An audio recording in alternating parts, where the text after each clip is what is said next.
Hi everyone, I'm just going to do another quick video about some of my favourite custom action figures that I've made over the years.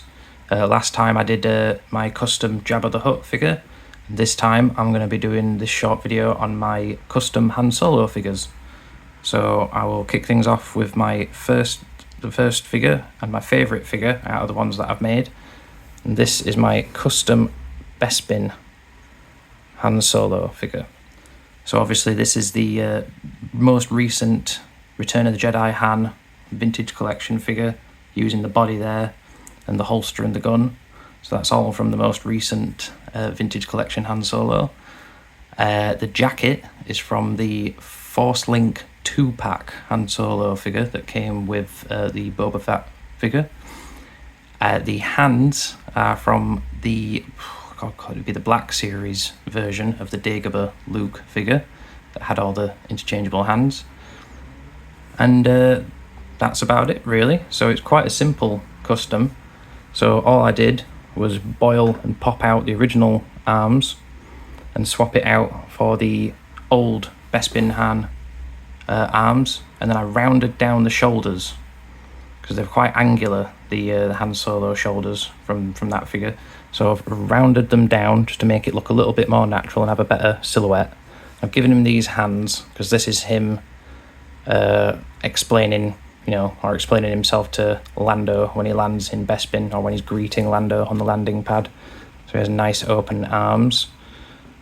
I also hollowed out the sleeves of the jacket a little bit so that the hands would sit a little snugger in the wrist pegs there, but they also are still poppable and swappable with any other hands in his original hands. Doesn't seem to have made any difference.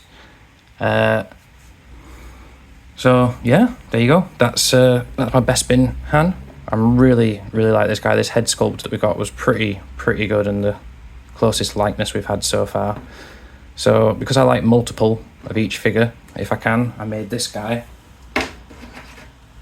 and then I made another one just for hunting. Let's get in the middle there. Just for hunting Minox.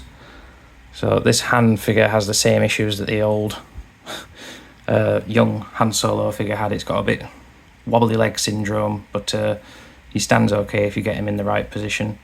So this is obviously using the Minox hunting gear, and he's got his blaster there. And I tend to keep this one like this all the time, just because he is just used for Minox hunting. And then I get a Black Series Minox, which is a little out of scale, but they're quite big in the film anyway, so you can hunt Minox with his mask on.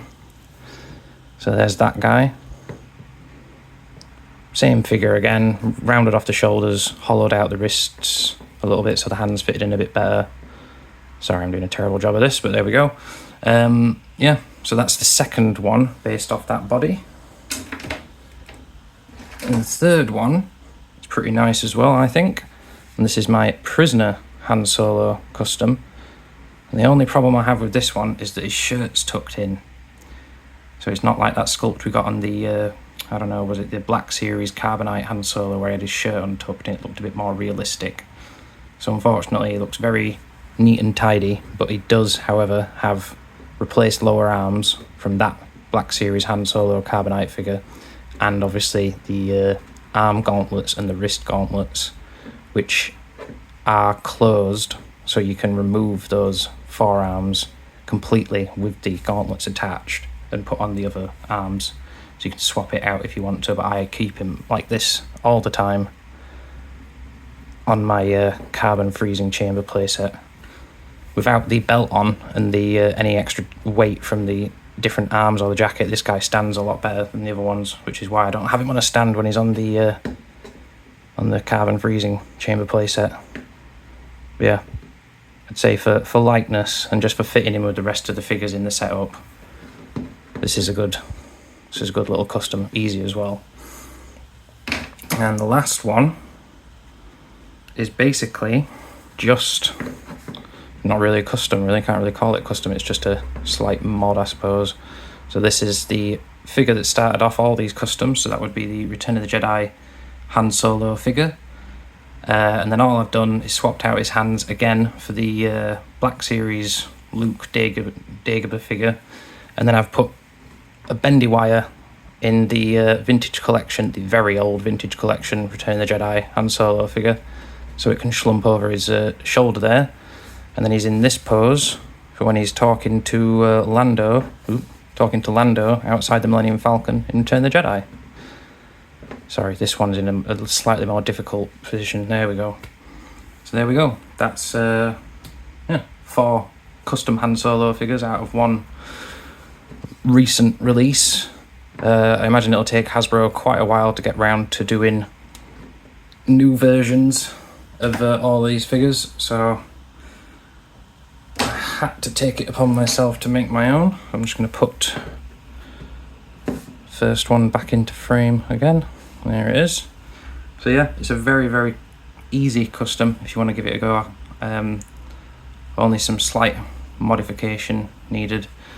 The jacket fits pretty well as well. You get a tiny bit of gappage around the shoulder, but that happens in official releases anyway.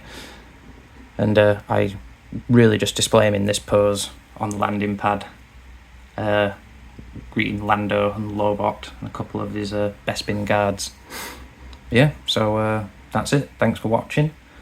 This is only my second video, but I think I'm going to do some more, just a rundown of more of my favourite custom figures. And yeah, I'll wrap this one up. Thanks for watching. Thanks if you made it this far. Bye.